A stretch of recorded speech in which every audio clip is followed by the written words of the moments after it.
Yes, it is time again. It is actually Friday. Usually we're Wednesdays, but because I am all over the place, Peelsy, I'm sorry that I had to change our show from Wednesday to Friday. So it is Friday. It's another Snipes and Stripes on nofilter.net. Guys, really appreciate you kind of dealing with us in the time change. Tim Peel, great to see you, my friend. Here's my partner in crime, Tim Peel. Snipes and Stripes, nofilter.net. You are the best. What is happening in your life right now that you're so excited that on a Friday night we're just gonna have a killer show tonight, buddy? Buddy, I missed you. You were in Germany. You were in. I can't even keep track of where you've been, but I'm excited. After our show tonight, I'm gonna have a glass of wine as we're doing the show. I don't have any whiskey in the wild yet, but I've got my first Christmas party to go to tonight, so that should be fun. Wow. Okay. I got an 8 a.m. practice with my team, my son's team, tomorrow morning, so I gotta be pretty good. Okay. Well, I'm in Cabo San Lucas right now, and I'm with 16. I'm with 16 guys, and we're having our yearly Ryder Cup. Just absolute debacle of a boys golf trip, and we won 4-0 in the first matches today. So how did you shoot today? I was 3 under after 5 holes, and I kind of fell apart. That's unbelievable. Yeah, but I fell apart. I shot 76 today. I shot 70 yesterday, shot 76 today, but my team came through. We're up 4-0 in the first matches. And we're going out to a place called The Office. So everybody who knows Cabo San Lucas, we're going to The Office tonight. So it might be a little bit of a different story tomorrow. But hey, you've played guilty before, buddy. So this is no big deal for you. Okay? Playing guilty is my life. It's always my life. Well, exactly. And so I don't have whiskey in the wild. I'm in Mexico. I couldn't bring my whiskey into Mexico, so I have a vodka, and actually it's what's the water that makes you feel good? Pedialyte.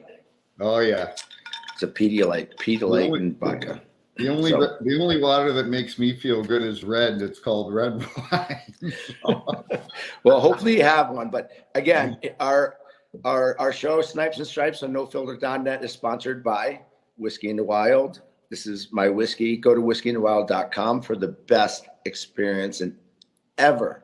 If you're a whiskey drinker, if you're not a whiskey drinker, Whiskey in the Wild will surely make you a whiskey drinker. And of course, our favorites, Bet Online. So, and you know me, I'm a gambler, right? You know me, I'm a gambler. And when I need to go get my gambling fix on par, I'm going to Bet Online. The holiday season is off and rolling with the NFL in full stride and the NBA and NHL hitting mid-season form. Bet Online is your #1 destination for all your sports wagering info. With up-to-minute sports wagering, news, odds, trends, and predictions, Bet Online is the top spot for everything pro and amateur sports, Tim. Seriously, you've got to go there. And not just the big four. Bet Online has information available at your fingertips, both desktop and mobile access at any time for almost any sport that is played, from MMA to international soccer. Head to Bet Online today and remember to use the promo code BLEAV, BLEAV, for a 50% welcome bonus on your first deposit. Bet Online, and you know it's where the game starts. You know what I love about this show, JR, is because we do it live, unlike a lot of other podcasts. So we'll interview somebody on Monday and they'll drop it Friday and whatever. We do our show live, and I just happen to look at the chats, and my brother he says something, hey, I'm here. My brother in Brantford, Ontario is watching the show now. No way. Shout out to Mike right now. Yeah, you know what? It's great, and this is why I love nofilter.net, because we can chat with people in the chat room. I see everything that's going on. You see everything that's going on in the chat room. Our friends are talking. We kind of get some information from that. But we also have the knock button. And the knock button is right there. You guys will see the knock button in the bottom of your screen. If you want to come on with Peelsy and I and kind of have a conversation, click on that knock button, put you in a queue. I'll see it. I'll bring you on. And listen, it's always a good time. You can agree with us, you can disagree with us, you can have some fun, you can tell us what's going on in your life, whatever the case may be, because nobody does it better than nofilter.net to bring the absolute true experience to the fan right here. And now we're going to talk some hockey. And where are we going first, Mr. Tim Peel? Because I'm going to give it to you to give me the platform. Where are we going? Well, buddy, I don't even know what was such a crazy week in the National Hockey League. 10 days ago we had the Lucic thing, and I, the Lucic family, they're dealing with their own issues. But this issue that we dealt with this week with Corey Perry is something out of like The Bold and the Beautiful or something. It's like a soap opera. It is right? A soap opera, right? And it's like, of course it's got to be Chicago. They bring Corey Perry in. He'd been playing well. He was third in the team in points. And I find it absolutely disgraceful. And it's so funny. You know how you and I talked last week about the media, and I got ripped by this reporter for saying this question was stupid. Guess what they did in Winnipeg today? They interviewed Connor McDavid, and the guy asked him, he said, what do you think about the rumors that were going on about, alluding to his mother? And it's like, and it was just on social media right now. And this is a credentialed media member that is allowed in the dressing room. And it's so stupid and just thoughtless that to ask that kind of question to Connor Bedard. The poor kid's 18. He's trying to survive. But this whole Corey Perry mess, Corey Perry's a great player. Stanley Cup champ. And I think we can all read between the lines of what happened. The Connor Bedard. I can't read between the lines. I have no idea what happened. Nobody can read between the lines. This is the problem. So I can't read between the lines. So I don't know. Nobody knows. I think Kyle Davidson did a good job of coming on and doing his press conference and literally trying to squash all the stupid rumors of the fact that this has nothing to do with any of our team or the teammates' families. Okay? Now, if Kyle Davidson came out and said that, with all the scrutiny that the Blackhawks have been under the last couple of years with Kyle Beach and everything that's happening, and I think the Chicago Blackhawks are trying to change their entire mentality. There's no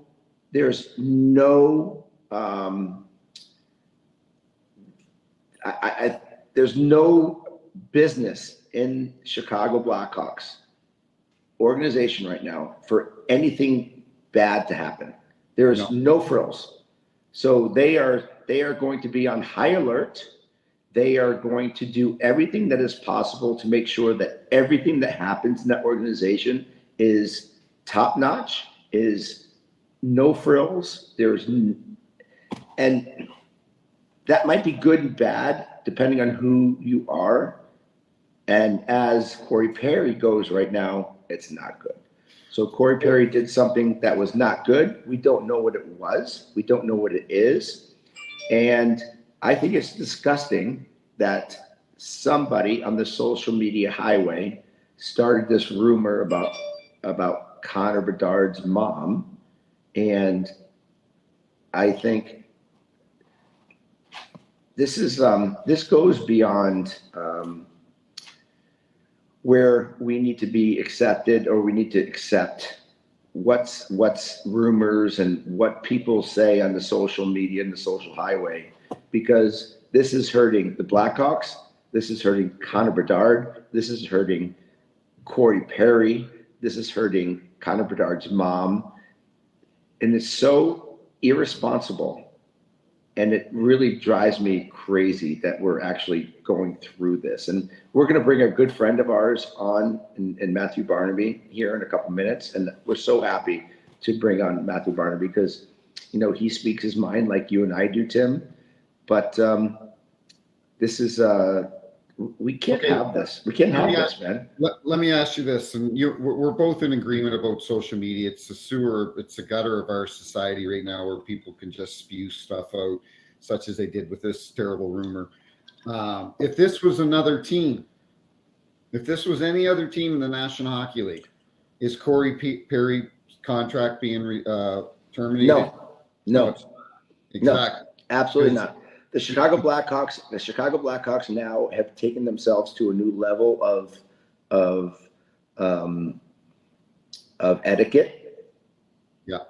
They've brought in people that are set to make sure that the social justice is right, that the equity is correct, that the wokeness is correct.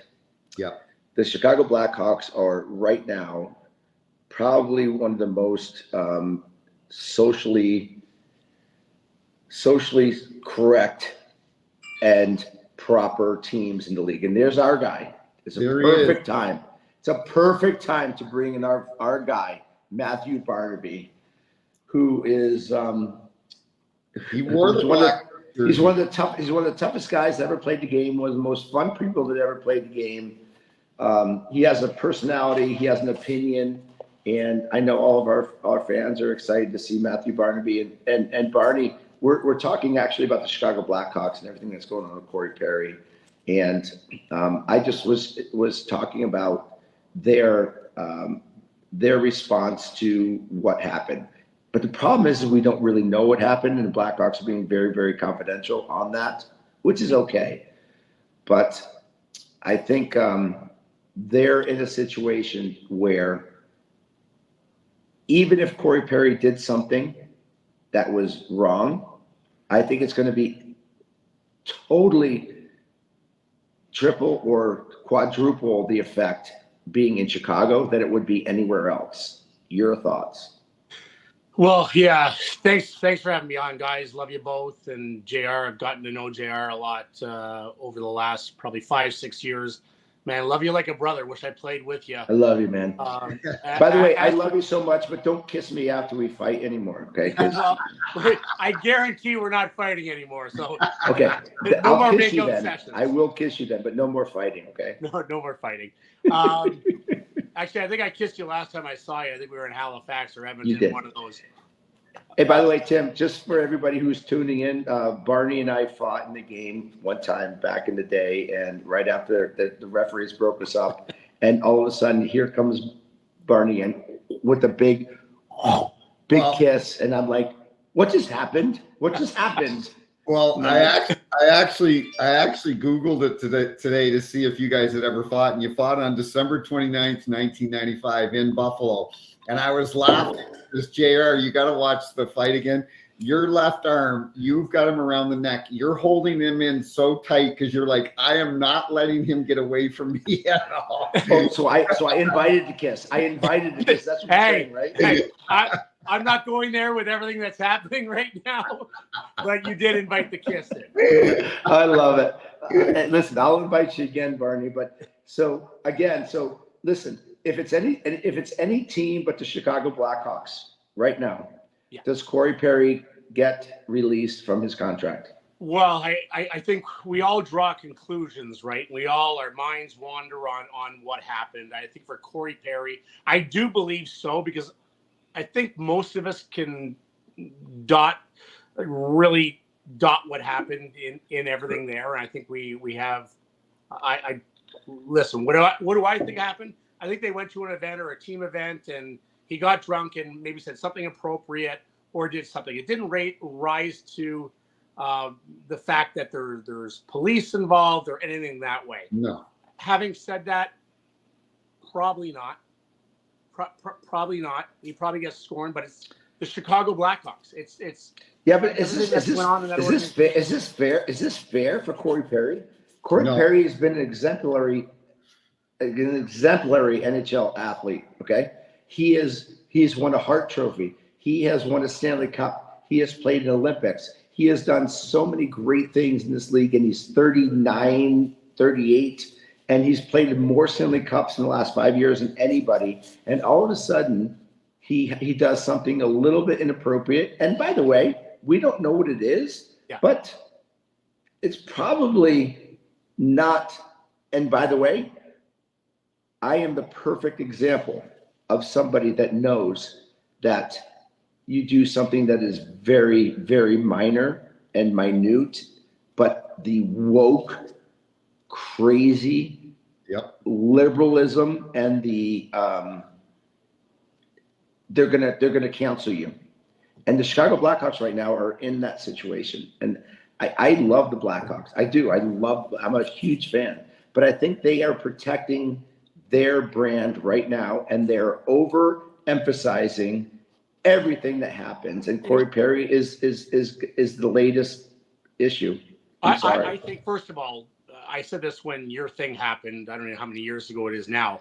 That was absolutely ridiculous then. It's absolutely ridiculous now. And the woke culture, listen, I know we aren't as archaic as when we started playing and the era before us. And listen, we're not smoking on airplanes anymore or doctors' offices. Obviously, we've evolved as human beings. But I also know we've went over the top.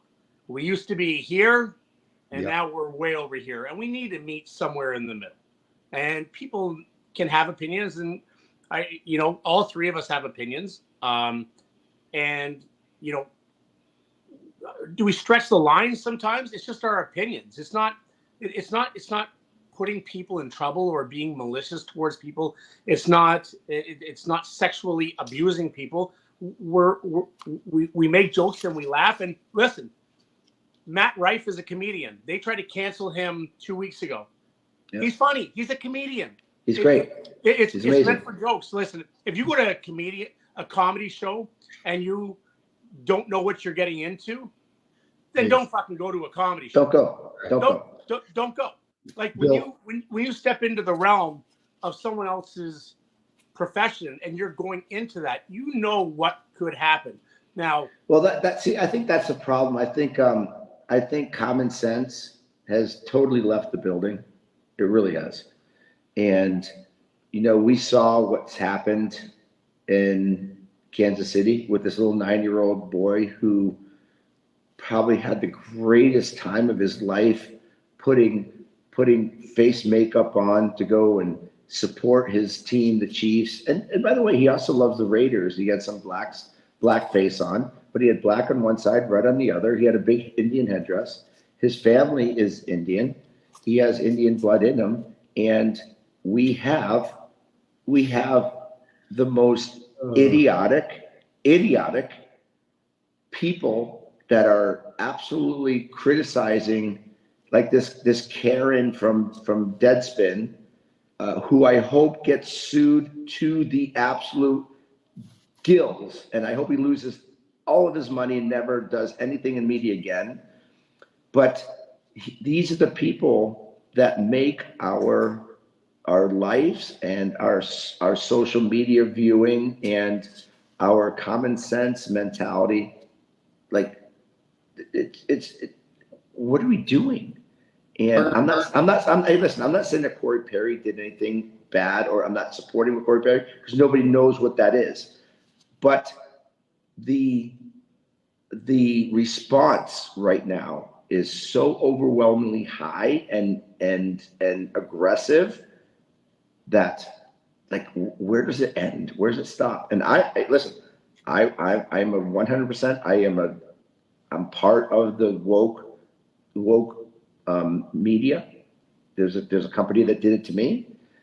This is happening to Corey Perry, and it's like, where do we stop it? Arnie, does Corey Perry play again this year? Do you think somebody will pick him up? Tough one. If I'm a GM,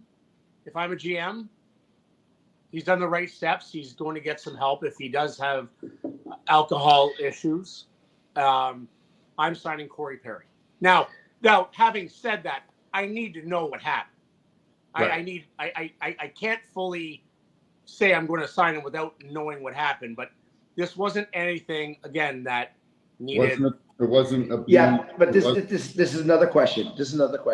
So just because somebody doesn't like what you did, and hey, listen, everybody goes and has a couple cocktails and gets a little drunk at times and does something that might be a little bit inappropriate, but not over the edge. But the over the edge people are going to take it over the edge.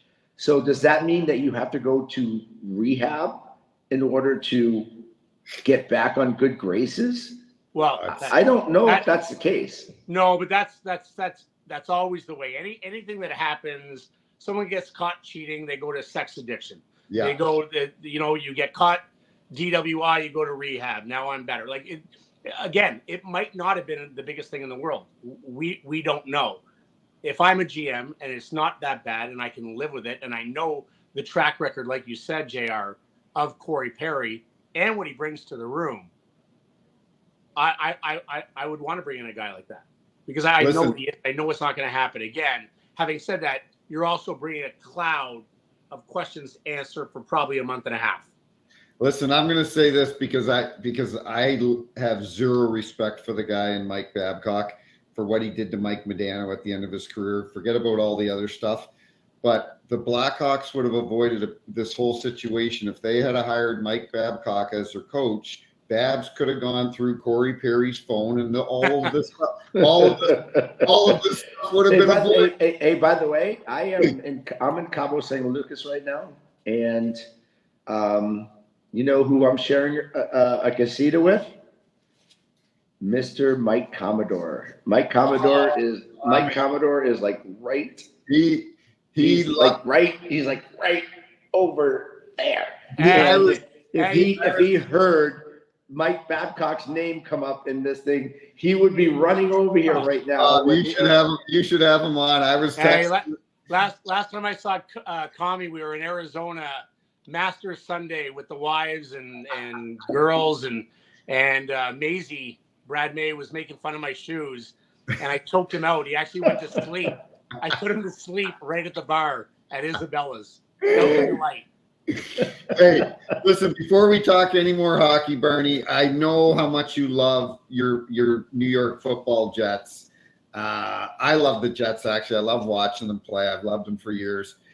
It had to kill you guys are glutton for punishment. I know. Jets fans. Really? I was a Maple Leaf fan growing up too. So, but first of all, before we get into the quarterback, what was your feeling when Aaron Rodgers went down on the second or third or fourth play of the season? What were you thinking? Because I'm sure going into the season, you were like, I am pumped right now. I was at the fucking game, man. Oh, you were at the game. I was at the game. I was at the game with Bills fans, and I got ridiculed for half the game. And then we found a way to return a punt, win it in overtime. It was awesome. Then I was at the Bills game where we got blown out 33-6. So it's been an incredible amount of emotions, up, down. I've been a fan since I've been 12 years old. Yeah. I mean, it's like Jets fan is like circumcision without Novocaine.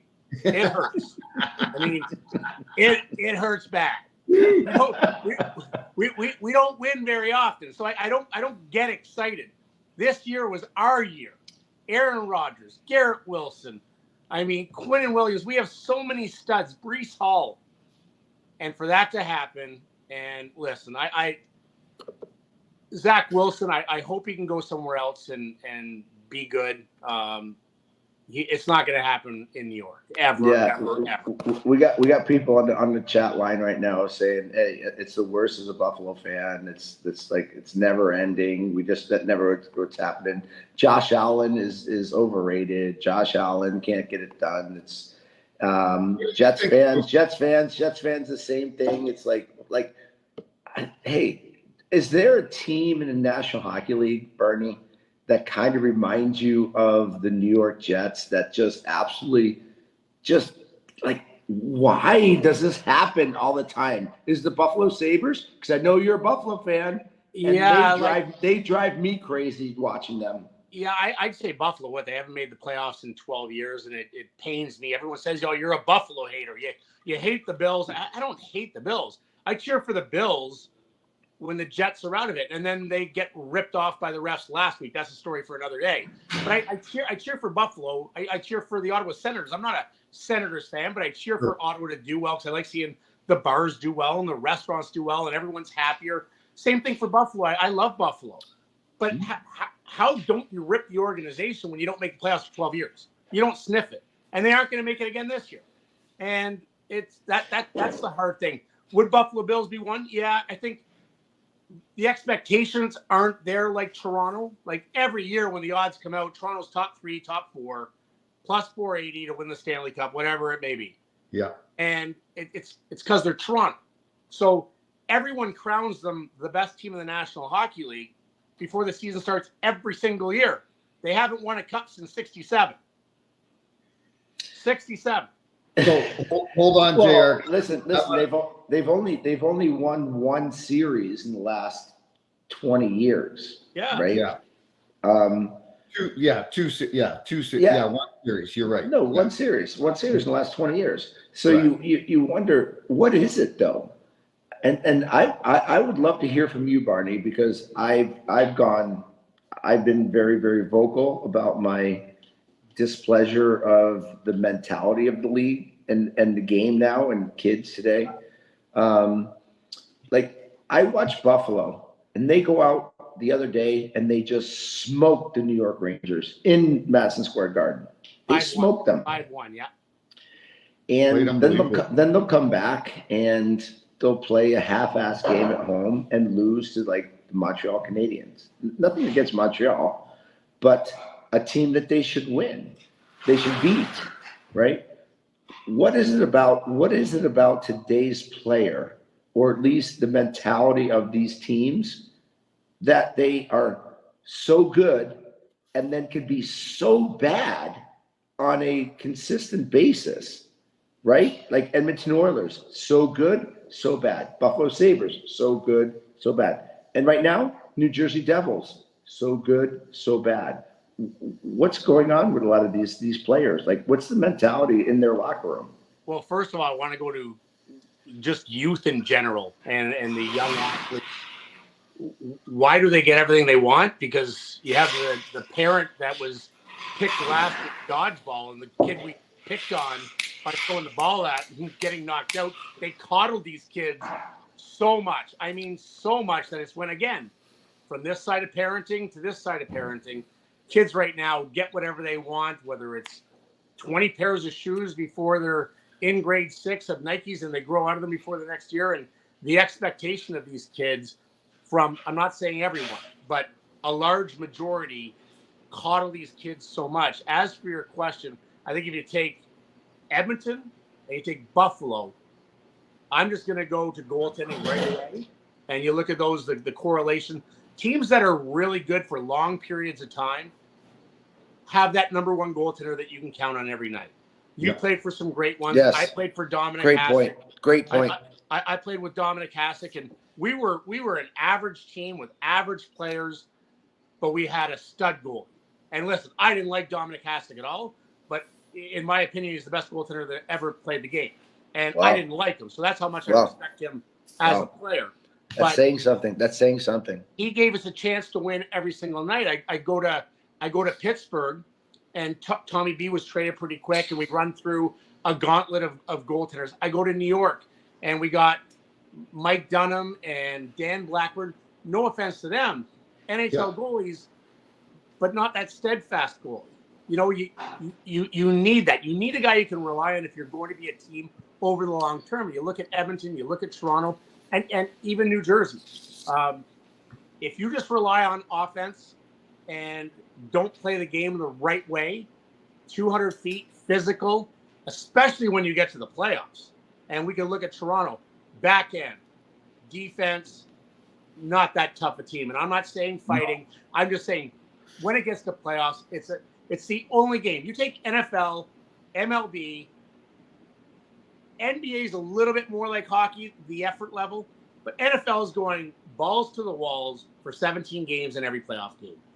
And MLB, it's the exact same. Hockey's a completely different sport when you go from regular season to postseason, and you need that mental toughness. So what do you think? Go ahead, Jim. Go ahead, Jim. Bernie, and I know you know Rick Tocchet well, and when they picked up Zadorov today for their back end in Vancouver, right? That's kind of Tocchet's going to love him, right? That's his type of player. But I agree with you 1,000%. I don't think Toronto, they've got 5 regular regulation wins so far this year. They're 12-5-1, I think, and they've got 5 regulation wins, the same amount of wins as the San Jose Sharks. They're winning in overtime or in shootouts. Well, guess what? That doesn't happen in the playoffs. We don't have shootouts. Okay, so I agree with you. I don't think they're tough enough. We look at the teams that have had success the last few years with Vegas. I look at LA this year. They're back end strong.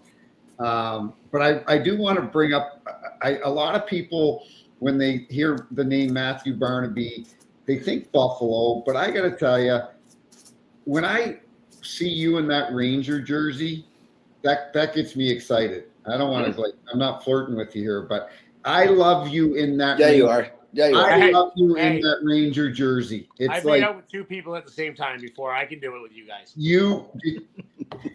But my question to you is, and it's a selfish question, and I know our viewers want to hear it too. The clip that I sent our media guy today of you fighting Aaron Asham, and you're by the bench, you're by the Islanders bench, and you look at the bench and you're talking to the bench. That happened in a lot of your fights. What did you say to those guys when you're fighting a guy, but yet you've got enough wherewithal and swagger to all of a sudden talk to the bench? What would you say to them? Well, first of all, most of the guys I fought were a lot bigger. Like if you have to fight Ty, who's one of the toughest to ever play, and you got Stu Grimson and Todd Fedoruk, Bogart, all these guys are massive guys. I played at 192 for 95% of my career. So when you're fighting these guys like Stu, 6'5", 250, never fight a guy named the Grim Reaper. First of all, it just doesn't. Exactly. That's fault number one. But when you go into those, I'm not going to fight those guys toe to toe. Right. You're not going to have a long career if you fight those guys. The Joey Koshers and the Probies and all those guys. So you have to think of how can I get my shots in? I'm never going to beat Stu Grimson, but how can I try to make it or try to get my shots in and piss him off? The only way is to get a hold of him a little bit, take a couple shots. You're always going to take some shots, but get your chin where he's not going to break your orbital bone or your jaw, because any one of those, I can't break a guy's jaw or orbital bone with one shot. Those guys can. So now how do I get him so pissed off that maybe he'll drop his left hand, which is holding my right, and I can get a couple shots in on his face. And then I'll grab back on and throw a couple more and try to do it that way. And then when I was fighting guys my size, I felt really comfortable fighting guys 190 to 205 because I'd already fought the guys and I knew those punches weren't going to hurt, essentially, from what I was already taking. So essentially it was being cocky, it was being a showmanship like JR. I tried to give a show, and I always had the analogy, and I think I've heard JR say this as well. If someone's coming to a game, and especially if you're home in Buffalo, you want people to enjoy the experience. I can't go on the ice and promise that we're going to win the game. But if they came and a kid's there for his first game, I want him to enjoy it. Enjoy the experience. It's a lot of money to go to a game, and some people just they mail it in. There's players that you play with that mail it in, and I want them to have a great experience. And when I'm in Buffalo, you always want to be a fan favorite. Hey, we all got egos. I want to be loved by the fans. I want to be loved by my teammates, and I want to be absolutely hated by the other guys. So if I'm laughing and I'm talking and I'm saying things about maybe their wives, maybe their dogs, not kids, it's setting up for later on in the game for them to take a penalty on me. And it's all about winning. And that's why you're one of the most liked people in sports, buddy. I'm telling you, and especially in the hockey world. And Keen, our friend Keenan he's got a question that he wants to answer for you. But before Keenan gets on and asks this question, I want to ask you: did you have games where you were going into the night, whether you were on the road or home, and you knew the guy you were going against the next day just freaked you out, or you you didn't have any sleep, or you just had that, I can't believe I got to fight this guy tomorrow, and you just didn't have a good night's sleep night before? Yeah, JR, I still don't sleep in the afternoons. It's not because I'm afraid I'm going to have to fight someone, but it's literally PTSD in my head of afternoons. Not the night before. I go with the guys for a steak dinner, play some cards, bottle of wine, and I wouldn't think of it. The night before didn't affect me at all. The afternoon, when you had to go into Philadelphia and we have a 5-on-5 brawl, the game before, and Brash is lining up there and ready to go, where you're rolling to Toronto, and they had Kipper and Baumgartner and Domi at the start, and we had Maisie, Razor, and myself. You're like literally sitting in there, at lunch and going, all right, like, who do you want first? And you'd be like, you got Bomber, I got Domer, and go on from there. And then you'd crazy. It was just one of those things. And the toughest one wasn't when you had to fight one guy. It's when you might have to fight 2 or 3. Right. Those are the games where you got a little antsy, because you're like, man, I might have to fight 3 times tonight. So, well, Barney, we got one of our weekly listeners in Keenan. He's a Calgary fan, or Edmonton fan. No, he's in Calgary, but he's an Edmonton fan. He's in Calgary, but he's an Edmonton fan. So he's got a question. Keenan, you're on with Big Matthew Barnaby, so I know you got a question for Matthew. And he's driving, by the way, which is great. Yeah, we're going to Jeff Dunham here tonight, guys. But so my question for you, Matt, I've seen the video so many times. What came into when you were starting to laugh in the fights? I saw the one where you just went out laughing. I forget who it was you were fighting, but it was like the funniest thing ever. And like, you're in the middle of punching a guy's face and you're dying laughing the whole time. And I love you. Love all you guys, man. You guys are. Well, drive safe. I am. Good luck, Edmonton. What a great spot that is. That's a ripping town. Well, he's in Calgary, but he's in Calgary, but he's an Edmonton fan. Oh, you're in Calgary. Okay, I love Calgary. Yeah. I love Calgary. Calgary drivers are worse. Calgary drivers are worse than Edmonton. I think you're talking about the Jason Doig fight when he was in Washington. I was in New York. Yeah, Washington, right? That was the jersey. Yeah, what had happened? Lindros was my line mate. And obviously he had a bunch of concussions. Doiger took a run at him and actually hit him in the head, and I just came flying in. Eric's an absolute superstar and great dude, but he was my line mate, so I just came in to stand up for him, and then I started fighting, and Doiger just kind of really just held my arms, didn't really want to fight, but he's a really, really strong man. So again, I couldn't get my right arm loose, and I was so pissed off. And then I just saw Eric and Bobby Holik were both on the ice laughing at me while I was fighting. So I started smiling at them and laughing and talking, all trying to get him to let go of my right arm again and sneak in a couple punches. But yeah, it was a fun one. It's funny because you look a little crazier when you look at the video than you really are. But yeah, if you screenshot it the wrong way, you look a little mental. Yeah, you also look crazy eyes in there. It was a pretty funny clip, to say the least, for sure. Hey, Keenan, there's never time where Matthew Barnaby doesn't have his crazy eyes. You're the best, buddy. We'll talk to you later, bud. That's awesome. Again, an amazing aspect about nofilter.net. We can bring on our fans and ask these questions like that. We just love it. I want to move forward with you, Barney. I think there's a lot of great things happening in the National Hockey League. I think, but there's some crazy things. I think there's more fighting. We've seen more fighting in the league here over the last little while. You saw, sure.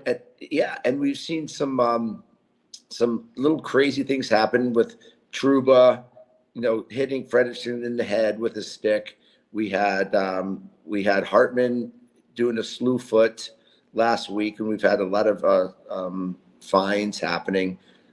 What's going on in the league right now? Are these guys trying to become a little bit more physical, a little bit more, I think, tough? Because the fighting is crazy. What happened last week with Florida and Ottawa was out of this. Obviously, that's a Kachuk deal, but it was crazy. And I love it, by the way. This is old-fashioned hockey, and I love it. But is there maybe a little more different dynamic happening in the league right now? Listen, I was at that game in Ottawa, and I'm telling you, if that was last year, everyone would have left that building to beat the parking, because the parking in Ottawa is nuts. It's about 2 hours to get out of there. That's the loudest the building's been, except for when they're dominating a team. And you talk about two throwbacks, and Peelsy knows those guys, and you know the old man as good as anyone. Yeah. They are the epitome in what you want in today's NHL. Like, they can play. They can be your top scorer. You say that, Barney, but I was listening to NHL radio the other day. Yeah. And I can't remember who it was. And by the way, this is probably not a good reference for me because I can't remember the guy's name. But he said, I don't really like it. I don't like it. I don't like that style. I don't want to see it, and I don't want to watch it. And I'm like, what's wrong with you? Because he mentioned Scotty Upshall, and Scotty Upshall said, I love this hockey. This is what hockey's all about. And this guy's like, I don't want to see it. I'm like, all right, well, then you should go vote for Joe Biden again. It's like terrible. Hey, Joe wouldn't have to worry because it was in the third period. Yeah, he was asleep. Yeah, but again, I say that facetiously. I apologize for going politics. You're going to piss off our sponsors. But no, listen, I'm going to interject. I'm a Dana White fan, and Dana White had a video out the other day. He goes, if you're a savage in the business world right now, he goes, you will kill it, because there's so many soft people that come out of college. They expect to make $150,000 a year right off the bat. He goes, if you're a savage in the business world, you will kill it. And I think a good analogy or a good equation, cross-reference to that, is to hockey. If you're a savage right now in hockey, like Trouba is, the Kachuk brothers, different guys, you know what? You're going to be ruling the roost, right? You're going to be the guy. No one's going to come near you because a lot of them are soft, as we've talked about. Listen, I don't want to go back to the archaic stage in at times, and every time they drop the puck, there's a square off, and go back to that. Listen, we've evolved. The hockey is great, but that was awesome to watch. I love watching Jacob Trouba. Everyone always says, "Oh my God, Brad Marchand, what a horrible hockey player." Are you kidding? Not only does he draw a penalty, not is he in your face, he's the one that scores the power play goal, and there's nothing worse than a guy that hits you like JR did. He can hit you, you might come back after him, and then he scores the power play goal. That's Brad Marchand. Everyone says, Tom Wilson, what a horrible hockey player. Oh, yeah? Maybe the toughest guy in the NHL. Beast. Can play on the top line in the power play. Give me 10 Tom Wilsons, we'll win a Stanley Cup. Okay, what'd you feel about Farabee hitting Jack Hughes the other night? Like, clean. It was a great hit. Barney, I was going to ask you about that. I had it written down here, and I was going to ask you about that because I texted Torts last night. I said, I don't blame you for being pissed off. I don't think there's anything wrong with that play. Why did they call a penalty on a perfectly clean hit? The better question, JR, the better question is why did they call a penalty? Is not why they called a penalty, but when they went to review it, hockey ops in Toronto said, yes, we agree with the call, 5 in a game. I love Chris King, Kay Whitmore, Mike Murphy, these guys in there. But you're telling me that's a 5-minute major in a game misconduct? For what? Big problem. Exactly. For a good hit? For hitting him? The puck's in his feet? I'm sorry. That's not a penalty. That's not a minor penalty, let alone. That's why Torts was pissed off. Listen, there's a lot I don't agree with Torts. I like him as a man away from the rink. I think he's a wonderful man. But listen, he has one valid reason. Kids don't protect themselves anymore because they don't expect to get hit. No, you're right. They don't expect to get hit. And we've seen a lot of youth hockey. It reminded me of watching youth hockey and one of your players. Now, again, I know it's kids, but a kid gets hit reasonably hard at 15 years old, ref's hand automatically goes up. Yep. And you call him over, you're like, that's completely clean. He goes like, yeah, just excessive force. It was too hard. The hit was too hard, and Hughes wasn't ready for it. That's not a penalty. It's not a 2. And going to review. Where have we gone to where we're calling penalties because it looks excessive? But Like, Bernie is absolutely right. Like, Bernie is seriously. right on. Matthew, you're absolutely right on your assessment of that. That's exactly why he got called, because it was excessive force. If that's even a Okay, term. so here's the next question, Tim. Here's the next question. Okay, so now the game ends. Does the National Hockey League come and rescind that? And do they call your referee your referee room and say, boys, what are you thinking? No, like, are they coming to you? Are they coming to you and saying, why are you doing this and making these calls? And actually, you're giving half of our audience reason to complain about us. No, they're not. They're not calling Francis Chiron and the other ref in that game. They're not calling them because what they did, they instituted 2 years ago. Any major penalty is reviewed. So Francis Chiron gets on the headset last night. He goes, I got a 5 in a game for boarding. Hockey ops can say he didn't even hit the boards. Listen to me. Hockey ops can say we completely disagree with this call. It's a minor penalty at best. I call a minor penalty. It's not the referee's, but yes, it is to start out with when the referee called it. But at the end of the day, hockey ops are the ones that back the call. They're fine with that call. And as you could see today, there was nothing out there on social media that Garnet Hathaway was getting fined. He had a hearing, because it's not a penalty. It's not a penalty. It's like, see, that's the problem. That's the problem that we have in sports these days, is because everybody jumps to early conclusions. Oh my God, it was such a big hit. That's a penalty. 5-minute penalty, 5-minute major, you're out. And why don't we just let the game be the game and let the guys play and play hard? And now we have referees that are questioning things. They have the league that's coming in and calling in to dictate certain calls. This is a bad trend, man. It's a bad trend to have. No? Yeah. No, yeah. I wish the league would come out and say why they support that. Right. Why? You give us a reason. I love that, Bernie. Exactly. Why did you guys agree that? Are you guys kidding me? Are you guys kidding me? It's not going to happen. Wait a second. Wait a second. Do you guys really think that the National Hockey League, we don't do anything wrong because we are the almighty. We are the almighty. We know everything. And we're going to actually admit that we got something wrong? No. They will never do that. Never do that. There is not a chance if that game last night was in the playoffs, there is not a chance that call that they would have stuck with a 5-minute major in the playoffs. Not a chance. But why? Yeah, but you can't have that, Tim. Why do you have one set of rules for regular season? You have one set of rules for playoffs. I don't know, JR. It's been like that for 75 years. Exactly. Oh, okay. So Tim, so you go into a playoff and reffing different than you did in regular season. Absolutely.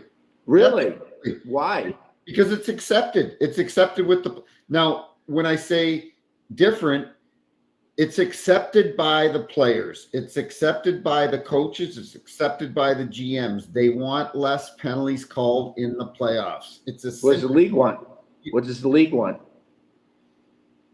They want us to keep the so-called the standard during the. Okay, so you're not listening to the league then? You're gonna do what we want. You're not gonna do what the league wants. No, I'm listening to the league. I want to keep. Obviously, you're not. Obviously, you're not. You're full of shit. The standard changes. You're full of shit right now. You're full of shit. Listen, you're full of shit. You're full of shit right now. What you're saying right now is you're talking out of both sides of your mouth, Tim. So either you're going to call the game the way that you do in the regular season, but now all of a sudden you're going to change it to be how the league wants it. It's one or the other. Let me ask you this. So you're playing in Game 7 of the Stanley Cup Finals. Do you want me to referee that game like I did when you were playing in Ottawa in October 16th, calling every ticky-tack hook, if you want that, But that's why you call Tiki Tack Club stuff back then? And by the way, I don't want you calling the game the way the National Hockey League wants you to call the game. I want you to call the game the way you see it in the finals. No, well, I'm sorry, my friend, but that's not how it works. We have to call. They're my bosses, bud. They're my bosses. I have to call the game how they want me to call it. And how do they want you to call it?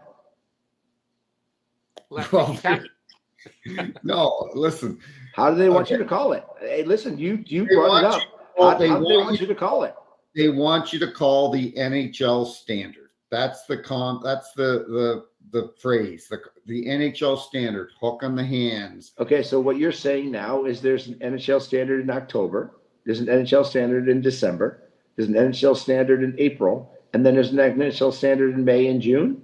No, I think there's two standards. There's one in the regular season, and then there's one in the playoffs. I don't think we don't change it.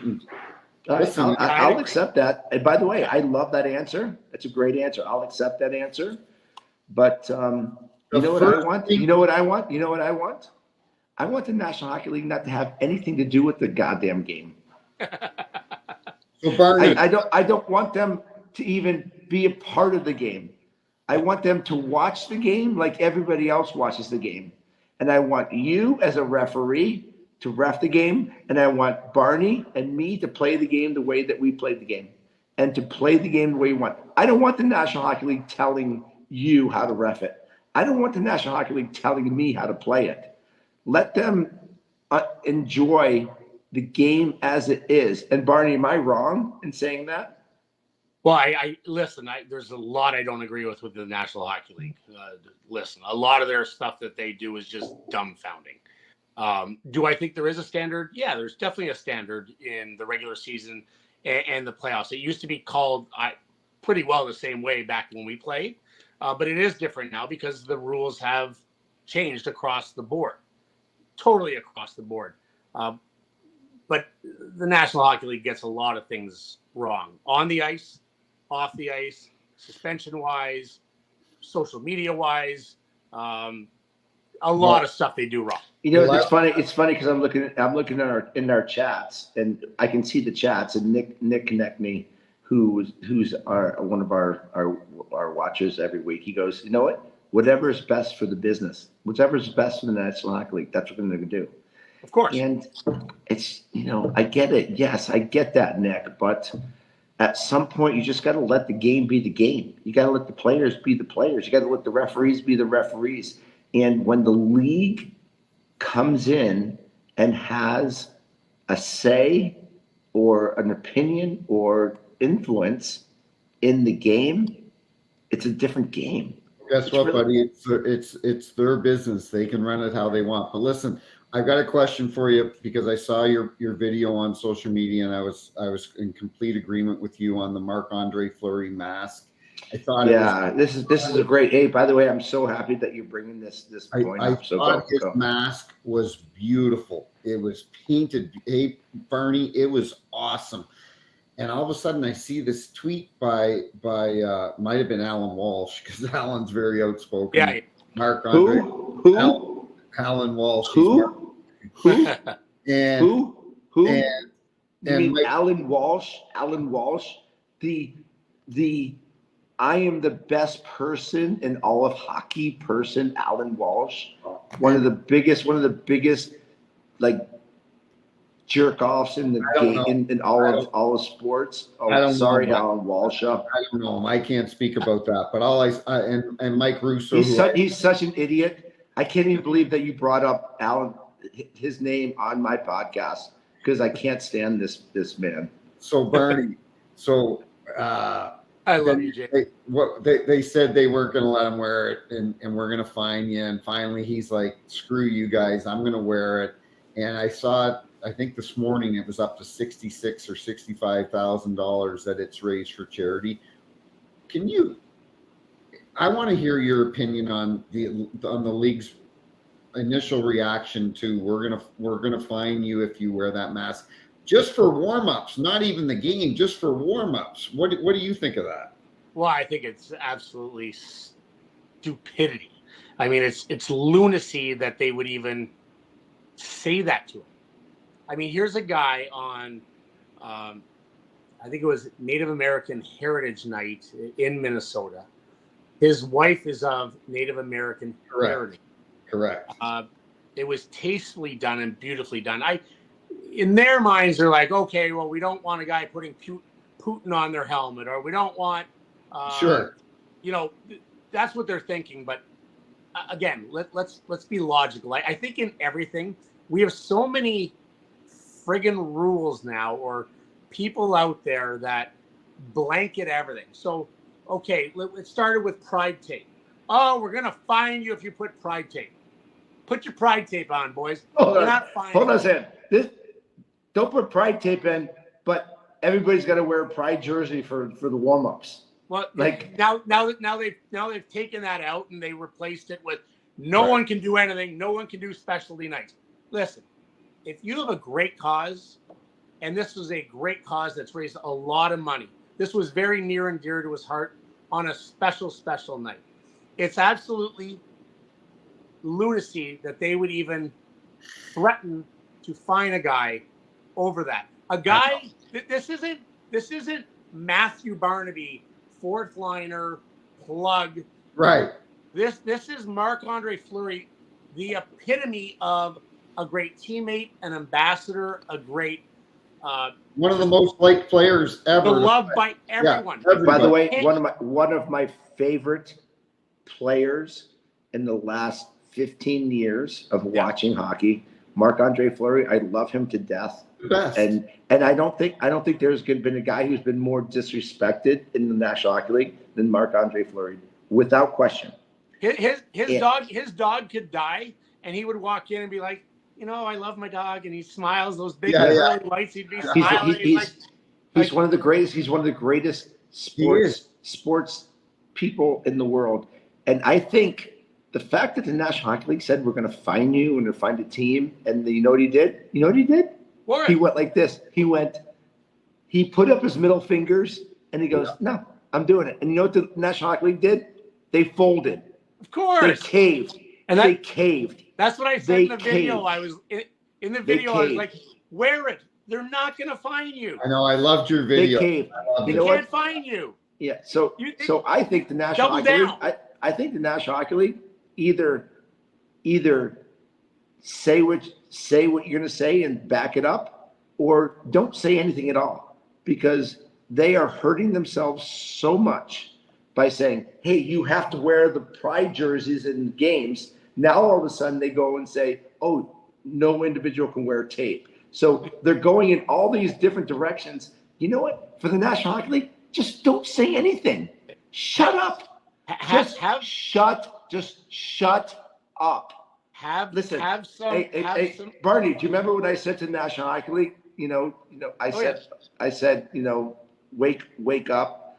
Yeah. This is what I'm saying to the National Hockey League. Shut up. Yeah. Shut up. Let the players play. Let the players be your spokesmen. Let them be their. Let them go out and say, if I want to wear pride tape or put pride tape on, I'm going to do that. If I want to wear an Indian mask, let each individual be your speaking tool. Because if you let the National Hockey players be themselves and do what they do, they are going to sell the game themselves, because they're such good people. And when the National Hockey League comes in and tries to regulate what they do and tell them what they're going to do, it keeps the fans from getting close to them. And I'm telling you, Barney, as well as I do, there are no better people in sports than National Hockey League players. They're the greatest guys in the world, respectful. Let them sell the game. The National Hockey League has to shut up and let them do what they want to do when they want to do it. And they will do it respectfully. Do you not agree with me? Yeah, they've proven two things in the last few years, and it's been going on for a while. One, they have no conviction. They have none. Don't use the pride tape. Don't wear the mask. We're going to fine you. They don't fine you. So that's no conviction. That's wishy-washy. Second of all, have common sense. Just have common sense. There's no common sense. Common sense is not common anymore. You're a professional sports league. You're one of the major four in North America. Just have common sense. I have a grade 11.5. I should have had that 12, but left a little early. I got my grade 11.5, and I'm dumbfounded by some of the things that these guys do. No, it comes down to this, okay? There's narcissism. Narcissism is rampant in our world today. And sometimes you just have to take the narcissism and just throw it in your back pocket and just let your sport and let the people that run the sport. Because the game is great. The players are great. They're great people. They are respectful. They love their fans. They're going to do everything that is right for the game. And if they try to dictate it and they try to make it the way that they want it, the fans aren't going to like it. So let them go. Let the players play the game and sell your product. Because the National Hockey League doesn't sell the product as well as the players do. Period. Barney, two more questions, and then we're going to let you go. And then because I told you 25 minutes, and we've had you on here for an hour. Dude, this is the best. I'm so happy Barney's on with us. This is the best. So, hey, I told you got me out of watching my stepson play basketball. This is awesome. So 72 hours. This is crazy. 72 hours ago, Connor McDavid was 79th in the league in scoring. 72 hours later, he's 8th in the league. Is that unbelievable, right? Like he's got, I think, 14 or 13 points in 4 games. Do you think he wins the scoring title? And B, do you think Edmonton, and I know, the goaltending issues, the back end, and their third and fourth lines, do you think Edmonton will make the playoffs? Wow. Oh, wow. How many back is he now? Is he 12? Yeah, roughly he's 12. Yeah, we're only in December 1st, but I'm going to say he wins the scoring title. I'm going to say they don't make the playoffs. It was only a matter of time that he breaks out of the slump. And listen, we've seen a lot of fast players and great players. No one is faster, and the rules just play right into his hands, and it's inevitable, whether he was injured or just slumping or wasn't happy, whatever it was. It's inevitable that he's going to put up points. You see him come out of the penalty box the other night, and he gets the puck in the breakaway. You're like, well, this puck's in, right? Yeah. This puck's in. Okay, another question. No, hold on. Arizona Coyotes. I was with JR last night. I said, hey, we're going to talk about what's that? No, I got to ask you this question before you go to the Arizona Coyotes, because I had this debate on my other podcast with Craig Gervais and Andrew Peters on After the Whistle, which they are great. It's an amazing podcast. Every Wednesday I'm on, and I highly suggest everybody to listen to After the Whistle on Wednesdays. They said the best player in the world and the guy that they would start a team with is Cale Makar, not Connor McDavid. Your thoughts? I'll take 97 all day long. I'll take 97 every single day. And I listen, I love Cale Makar. He's going to win multiple Norris trophies. Okay, where is he though? Where is he on the game? Where is he on the game? Because I mean, Craig Gervais came through the computer at me saying Paul Coffey is the best player, best defenseman in the history. We have obviously we got Bobby Orr, we got Brian Leetch, but Cale Makar, Paul Coffey, different players, different times. Like I never judge different generations. I never saw Bobby Orr play. I only saw highlights. Yeah. I take my generation and play and where you were, and then Gretz and before us, Jeffrey on and all those guys. I never do it within, because I just think it's impossible to judge generations. Paul Coffey was the best defenseman in his era. Nick Lidstrom was the best in our era. Cale Makar, I think, is going to be the best in this era. Mm-hmm. I agree. Wow. You know, Lidstrom's an interesting take when you have Chelios, you have McGinnis, you have Leach. You're taking Lidstrom more than Leach, right? And the only bias, and I love Leachy. Did you play with Leachy in New York? He's one of my favorite people I've ever met in my life. Yeah. He's I would say JR, they're totally different people. He's more of a recluse, very quiet, but they both have something. They're both superstars that play the game. And I've said this to JR before, and people, when we're hanging out with common folk, just the normal person out there, JR treats everyone like they're one of the guys on the team. They're one of the celebrities at these events. Yeah. Leachy's the same way. You would never know if you went to a bar and saw him drinking his Miller Lights, and he drinks a lot of them. Yeah. You would never know he played for the New York Rangers. You would never know he was in the Hall of Fame. You would never know you would never know those things because it would never come out of his mouth. He might be like, "Oh, do you play golf? Are you from the Upper West Side?" And he's just the nicest guy in the world. So there's so many great ones. Nick Lidstrom might have an unfair advantage a little bit because those teams he played on were exceptional. I mean, exceptional.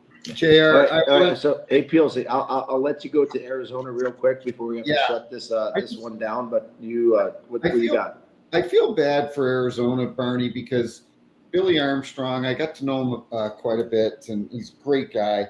When you were talking about fighting, Billy was, he didn't play a lot of games in the NHL. A big guy, right? 6'5". I remember having a glass of wine at the Toronto Airport Marriott with him one night.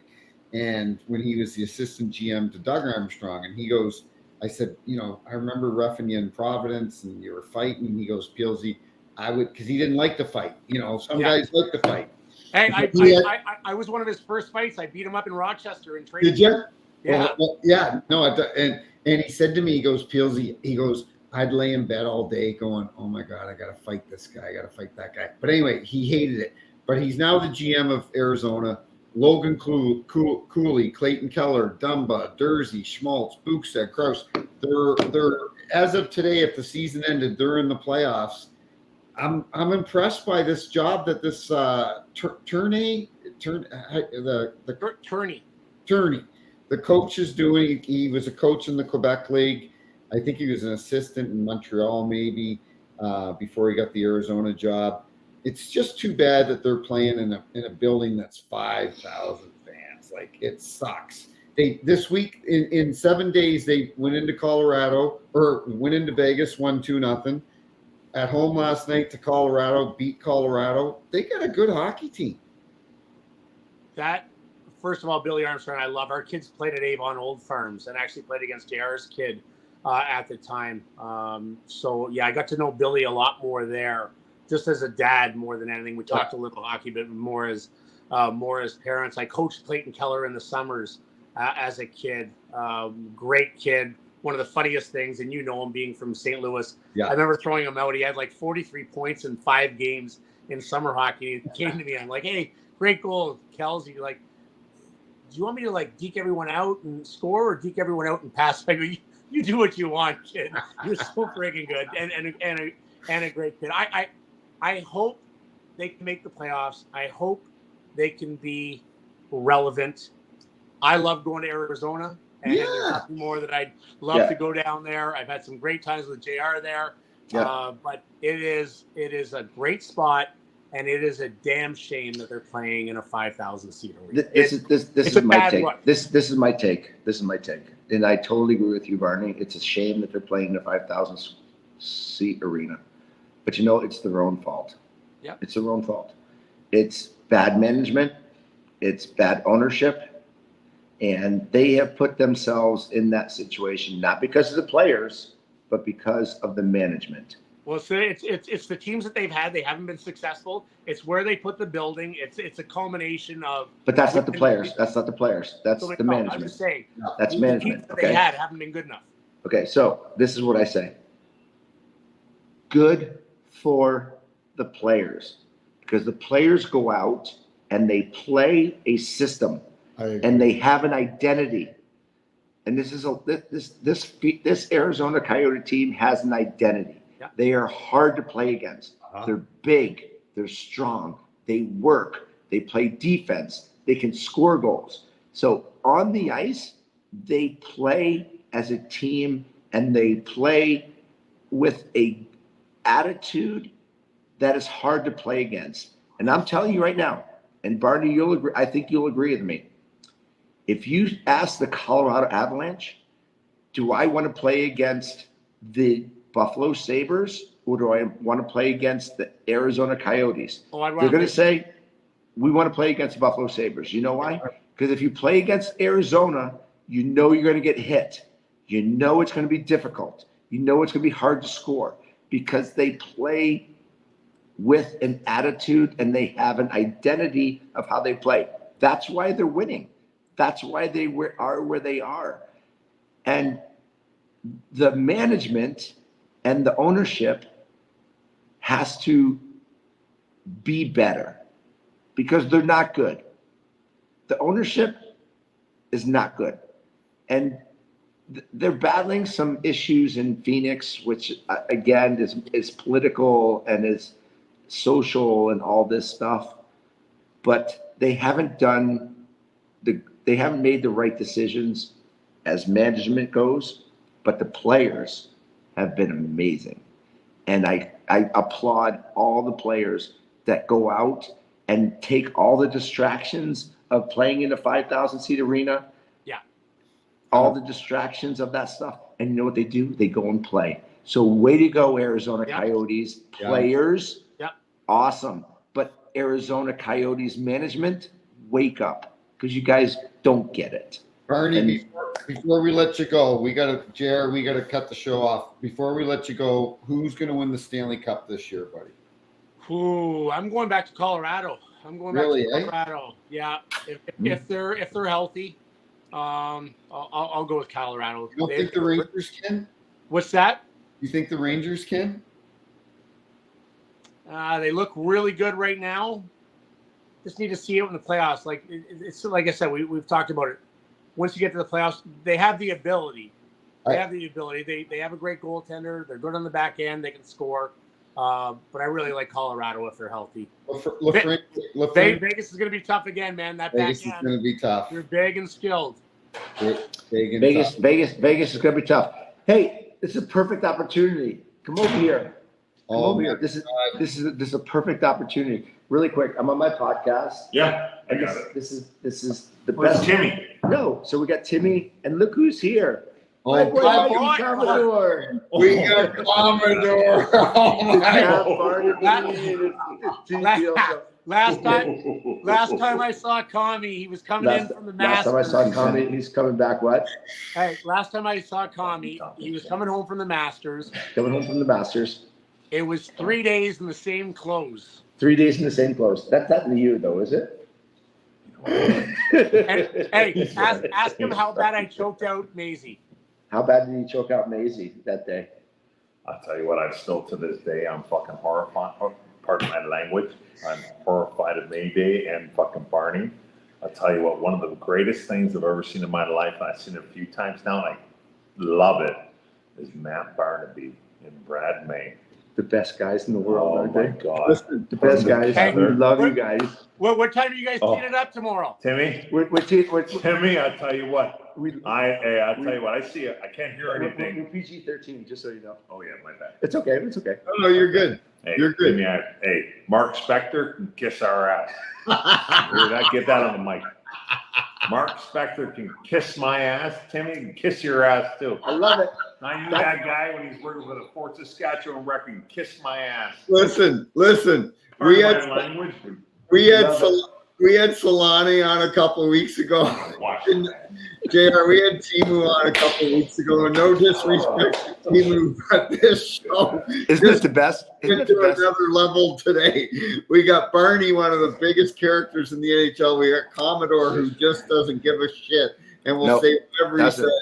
It's like, oh. And by the way, listen. I'm pissed now that Commie's there.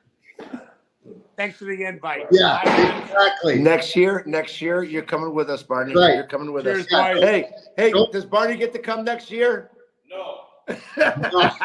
Don't forget about the referee. Don't forget Hey, by about the way, referee, hey, okay? again, hey, we got to thank. Hey, Barney, thank you so much for joining us for the hour. It's amazing, Tim. Great job. Barney, honestly, buddy, we love you, man. You were. Me too. Keep up the great work, boys. I love you. Thank you, and Hey, thanks again keep to our the sponsors, opinions. Bet Online. They are amazing. Go to Bet Online for your best betting odds and everything from MMA right to the National Hockey League to NBA to whatever you want to do. Bet Online is the best place to make some money and obviously Whiskey in the Wild. Tim, I love you. Matthew Barnaby, I love you. To all of our watchers on the chat line. Way to go. Hey, another Snipes and Stripes. We just crush it on nofilter.net. We'll see you guys See ya, later. boys. Love you. Bye. Bye, boys.